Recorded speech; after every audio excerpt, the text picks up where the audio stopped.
Magandang umaga po sa inyong lahat. Ito po natulog si Pamela kagabi. Dahil nga late na siya makarating sa Hamburg kung uuwi pa siya.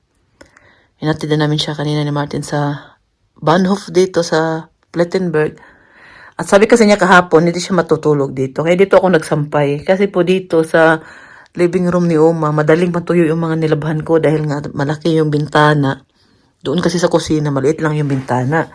Dito talaga ay ano talaga siya, madaling matuyo. Kaya dami man akong labahan kay Uma. Kaya dyan ko nilagay yung nilabahan. Sabi ko kay Pamela, Pam, pasensya ka na kung may nakasampay dyan. Siya, okay lang yan, Mami Rose. Tapos dito siya natulog kahapon, oh. Dito ba natutulog, di ba si Oliver? Pag nandito si Oliver sa amin, dyan siya natulog. Umuwi na siya. Tahimik na dito sa amin. Ako na lang mag-isa dito. Tapos siya, tuyo na siya. Tapos limamayang gabi, ko yan siya. Tapos sampay ko yung bago kong nilabhan kasi na yun, tapos na din yun.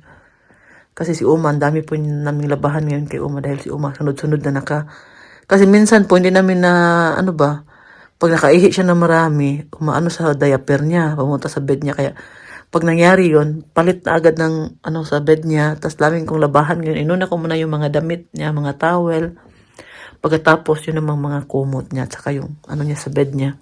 Ang lalabhan ko, kaya yan, dami nating labahan. Yan naman ang inuna ko. Sabi ko kay Martin, tapusin niya yung sampayan ko doon sa garden para doon ako magsampay ng mga kumot ba. Dito yung mga t-shirt lang, mga towel. Dali na matuyo dito sa ni Umabong living room. Dami namang tao, oy. Wala namang parkingan sa auto. Anda ng panahon dito ngayon, Diyan sa daming tao, puno, mahirap mag-parking.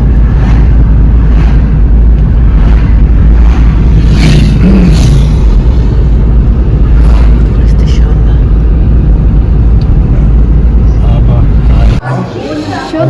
Sugar? Puti naman ang anak ko, oy. Sugar, bebe? Nicht spielen? Mach mal so.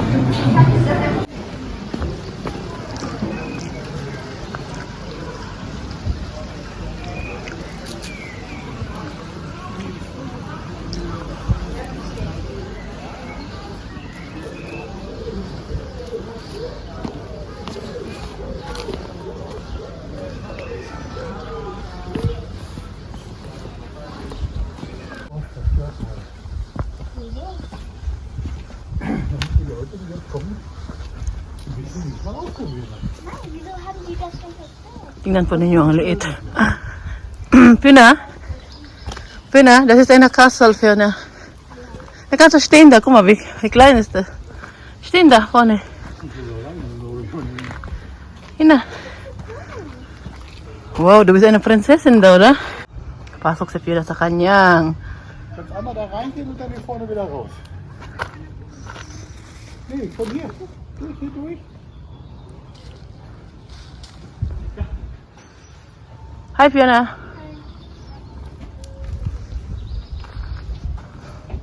Hier vorne, Fiona. Hier vorne, komm. Ay, ginawa ko kapagod. Pataas kasi itong nilalakaran namin yan, Galing doon talaga sa city. Papunta dito sa taas. Ay, ang init pa. Sobrang init ngayon. Pero hindi tayo magreklamo kay minsan lang uminit ito ba. Ang dalawa kong anak ayaw sumama.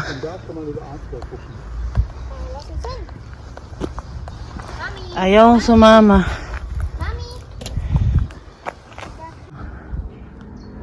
Tahimik dito. Tahimik. Ako lang mag-isa. Hi, Fiona! Ayaw ko umakyat. Wala sila dyan. Dito ako. Tingin-tingin muna ako dito. Ang ganda naman ito Kaya lang, mapaluma na to. Ilang years na kaya to. Para matong sementeryo.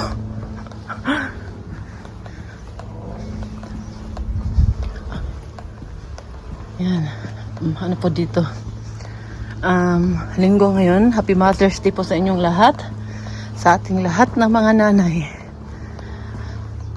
Mag-enjoy po tayo ngayon. Banding sa pamilya natin. Kami ngayon, dito kami. Yung pag-uwi namin kagabi, galing sa Frankfurt. Yung mga anak ko, gising pa si Philip at si Michelle. Kasi alas 12 na kami dumating, alas 12. Medya ata. Binati nila ako agad ng Mother's Day. Ang ganda pala dito magtambay ba. Meron pa palang mga tao dito sa taas. Kala ko ako lang. Kasi Martin nagsipyo na doon sa taas. Dito tayo.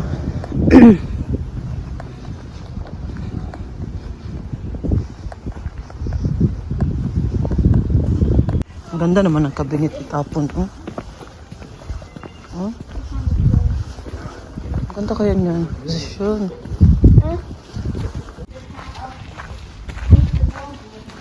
Ito yung simbahan nila.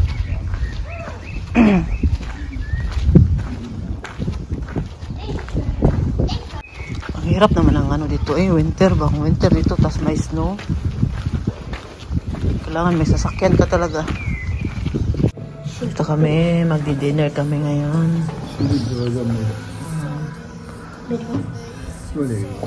Mother's Day dinner. Ganda nito. Kami lang dito kasi yung mga tao na sa labas nakaupo.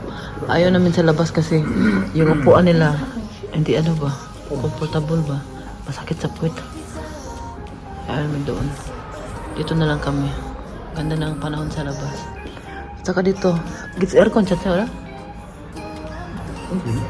Parang may aircon dito sa loob. Ay, bukas pala yung bintana. Kala ko may aircon. Yeah. Also das würde mir auf den Breakdance oder was?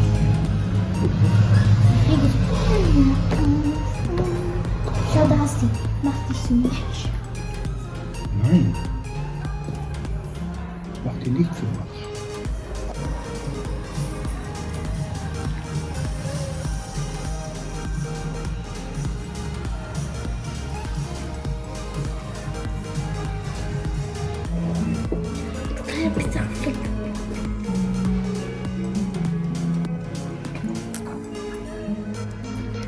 Ja.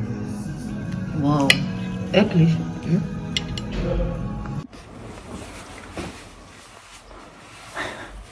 Namula ang mukha ko dahil grabe yung init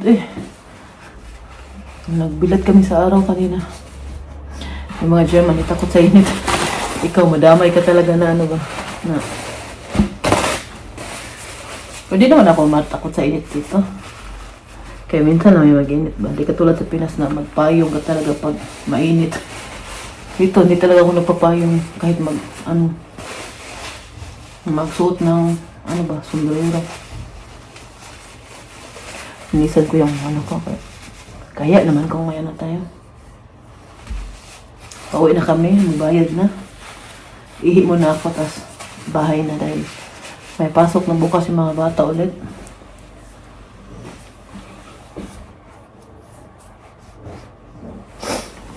Ayan na ako.